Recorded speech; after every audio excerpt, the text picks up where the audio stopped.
out of the teams that are going to be playing in the play-in, out of the 8 in total, are any of these teams really viable to be able to win a series or two if they do make it out of the play-in? Because I do take a look at the teams out east, and I just really can't see it from any of them. I like the way the Miami Heat play defense, and they did put up a nice display over the weekend against the Philadelphia 76ers, but I just have a tough time buying in on them. I think the more of the intrigue is these teams that come in out of the West, and as strange as it is to say, even before all the hoopla that we saw, the one team that I really didn't think could make a charge is the Minnesota Timberwolves, because I just think that the way that this is built with Karl Anthony Towns and Rudy Gobert is not a good blend, and Rudy Gobert perhaps being out of the fold, I don't think is the worst thing in the world for them.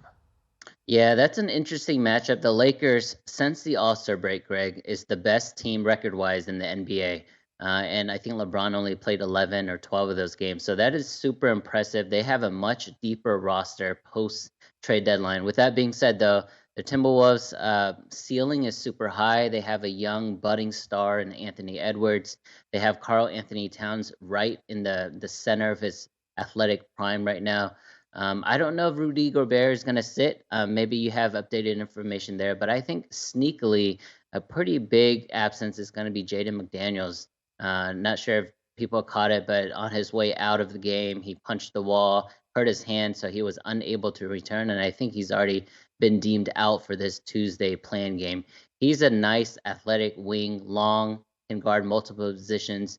He was needed to, put a body on LeBron, maybe guard some Anthony Davis as well, and Rui Hachimura. So, I mean, without him, you're gonna miss a lot of athleticism, a lot of versatility. I do like the Lakers. You mentioned, which team is gonna come out of the play-in and actually make noise in the playoffs. Lakers as the number 7 seed does have a lot of potential there, because we know what LeBron and Anthony Davis are capable of if they're healthy. They did win the 2020 championship in the bubble. We saw Anthony Davis raise his game basically to the best of his life, probably best since Kentucky. LeBron James, he's rested. He sat out so many games in the second half of the year. So I mean, there's a lot of things to be building in LA. There's a lot of excitement. They need to take care of business and not play with the second play-in game. And I take a look at the other playing game in the West with the New Orleans Pelicans being between about a 4.5 to a 5-point favorite against the Oklahoma City Thunder. And I think that it's fascinating because it's sort of the same script that the New Orleans Pelicans had last year as well. Right when Zion Williamson went out early on, they had their big giant struggles, but they were able to peak at the right time, and I feel like that's happening for them as well. Meanwhile, for OKC, a little bit of a surprise that they were able to get here, because we all remember that gentleman from Gonzaga was supposed to be able to turn things around for them, and Chad Holmgren, he goes out to a just completely random tournament that was being played, a little bit of a pickup style basketball game, and he was out for the year, but they've been able to get here because Shai Gilgeous-Alexander has just been awesome for them. How do you view this one? Because I do think that with OKC, their biggest chance is just having Shai Gilgeous-Alexander have a monster night. Meanwhile, for the Pelicans, it does feel like they're rounding into form, sort of like they did last year. Yeah, this is a very interesting game. Two of my favorite teams to bet on all season long. I think OKC ended up with the best ATS record in the NBA, especially when they were dogs. They covered outright so many times throughout the season. The Pelicans, prior to Zion Williamson's injury, was one of my picks to get out of the West. I thought they were so athletic. I thought they were so versatile.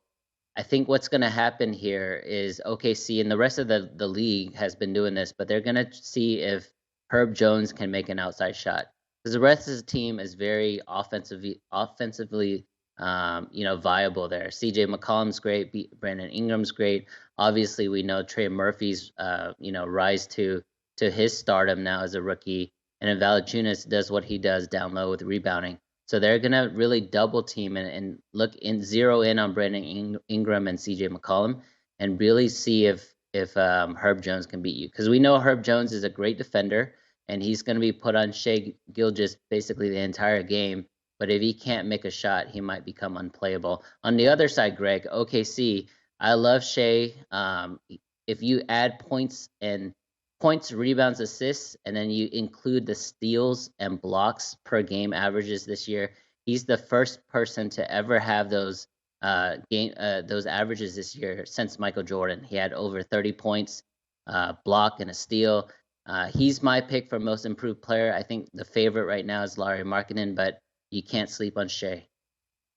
With Shea Gilgeous-Alexander, it's been a very impressive year for him, and it is going to be interesting to see what happens in the Eastern Conference. Like I said, I don't think that any of these 4 teams are really going to have what it takes to be able to pull off an upset, but I do think that this Atlanta Hawks versus Miami Heat game that we're seeing on Tuesday is going to be of intrigue with the Heat. They're anywhere between about 4.5 to 5-point favorites. How do you take a look at the playing games that we are going to be seeing out east? Because once again, I think that they're just going to be served to the Wolves pretty much in this spot, even though they aren't playing the Minnesota Timberwolves in this spot. But I think that they're really going to have an uphill battle with it. But I do think that there's a little bit of money to be made on the few games that we are going to see. Yeah, I like Atlanta in this game, guys. Miami has been one of the worst cover teams all season long. They're 6-27-1 against the spread following a win. They're only 2-9 straight up following a win that where they win more than 10 games. So they're not a great covering team. They're very similar to the Mavericks. They're very up and down, especially at home. And if you look at this particular matchup head to head, Atlanta won 2 of the last 3. I think they match up very well. If DeAndre Hunter is healthy, I think he's a great body to put on Jimmy Butler and Bam Adebayo, guys like that. I think Miami depends too much on Strus to hit threes, depends on too much for Kyle Lowry to hit pull-up threes. I like the Hawks here. They made that big move in the offseason, Greg, to get DeJounte Murray. They gave up 2 first-round picks for him. This is the moment for him and Trey to really take their game to the next level. So I like Atlanta to actually upset and win this game outright on the road in Miami.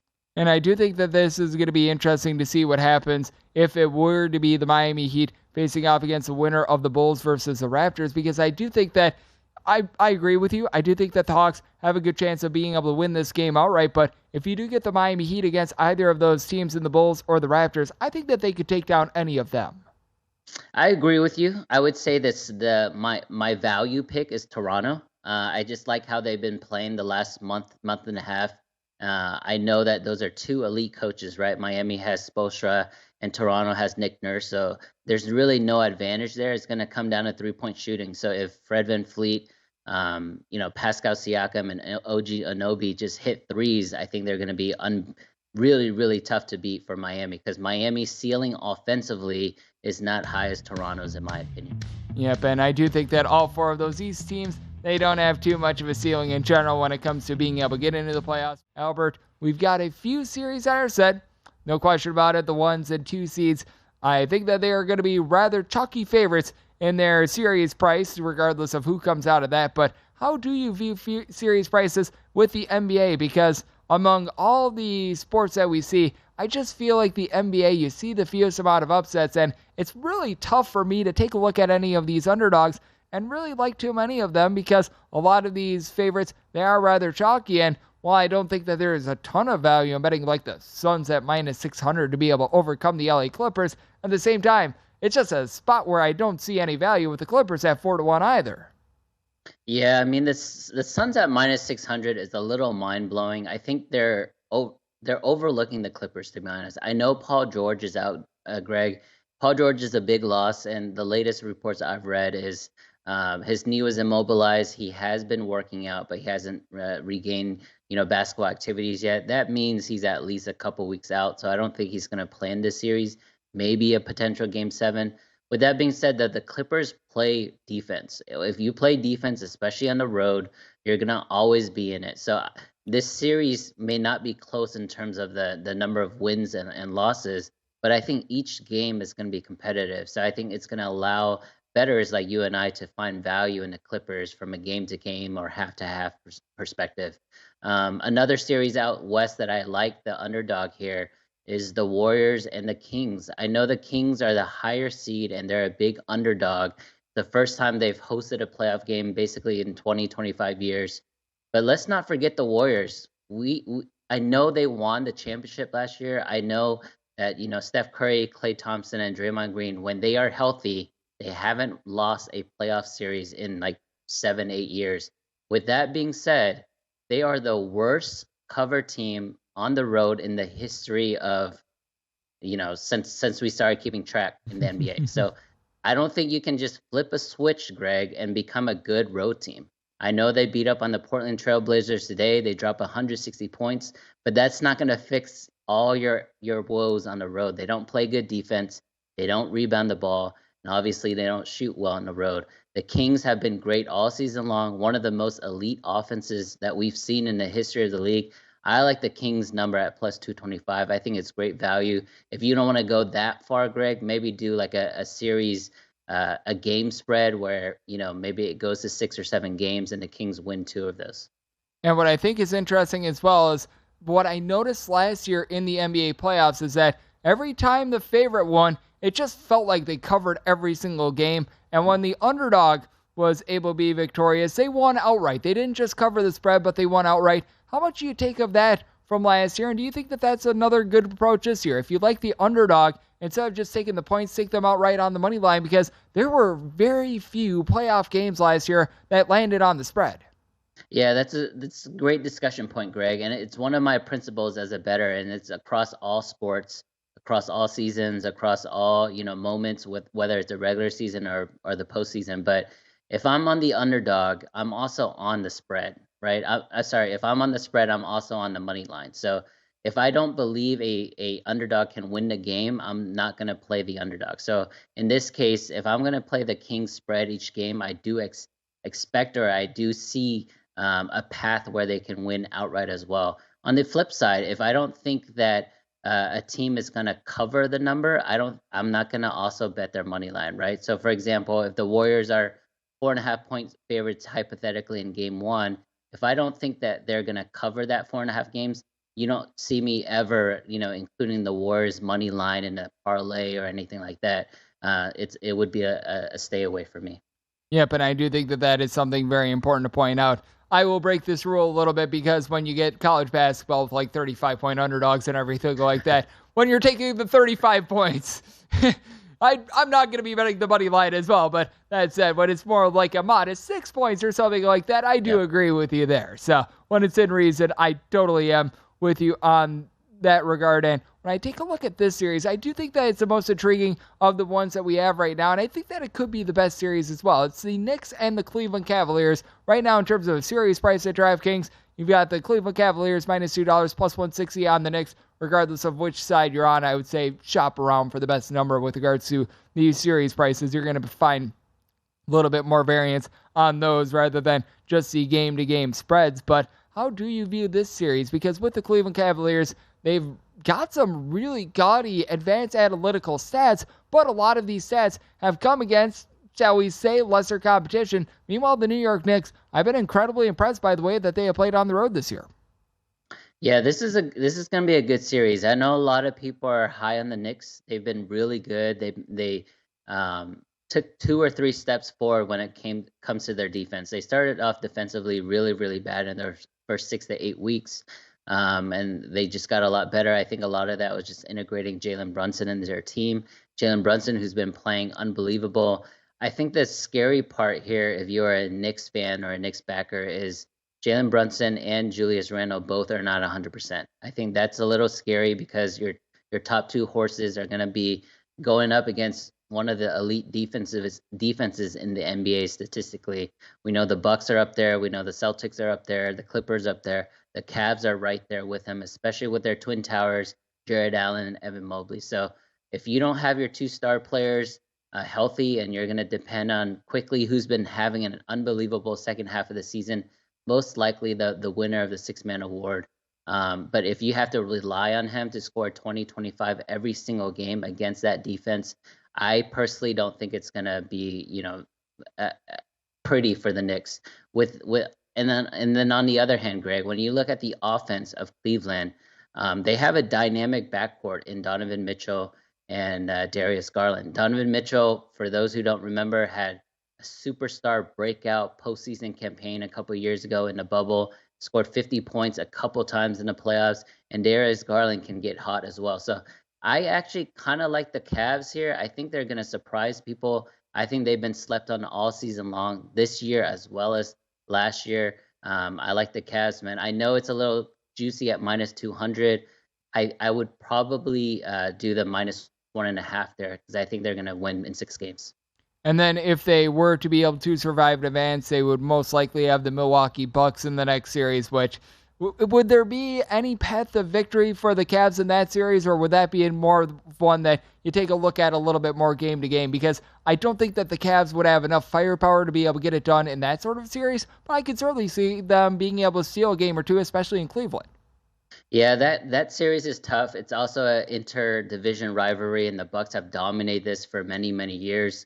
With that being said, the Bucks are fragile, in my opinion, right? Chris Middleton's been in and out of the lineup all season long. Drew Holiday has been inconsistent as we wind down the season. Giannis is still the best player in the league. So when you have the best player in a series, you're going to be favored. They are the number one seed, overall in the playoffs, and that's with all those injuries that I just mentioned. They are the vastly superior team, but this is the first time the Cavs have someone like a Donovan Mitchell. I think he should get in the same amount of credit as someone like Jason Tatum, in my opinion. And games are very similar. They score at a rapid rate and they hit pull-up threes, which is what is transcendent in the game today. To answer your question, it's still a Bucks read in that series, but you're right. I do see the Cavs winning one or two games. And we've got about a minute for this as well. In terms of betting the futures market right now in the NBA, how much would you be taking a look at just rolling over series prices rather than taking a future on one of these chalky favorites like the Celtics at plus 320 or the Bucks at 265 right now? Yeah, rolling over is always a good strategy if you really believe in that team, right? Greg mentioned this during the NCAA tournament. It's also a very good strategy there. If you were on UConn since the first round all the way to the end, you would have been up a lot, right? So another bet or another angle I like to look into, Greg, when the playoffs start is picking the finals matchup or like the finals winner in the matchup. So if you really believe that this is the Celtics year coming off a year where they lost, look into the matchups. Maybe you see another Celtics Warriors repeat. Maybe it's a Celtics Nuggets repeat. You're going to get awesome odds on that. For me, I think it's Nuggets and Sixers. I think that's a very sneaky pick in my opinion, but we can talk about Sixers next week. Go to VSiN.com/subscribe to become a VSiN Pro subscriber today.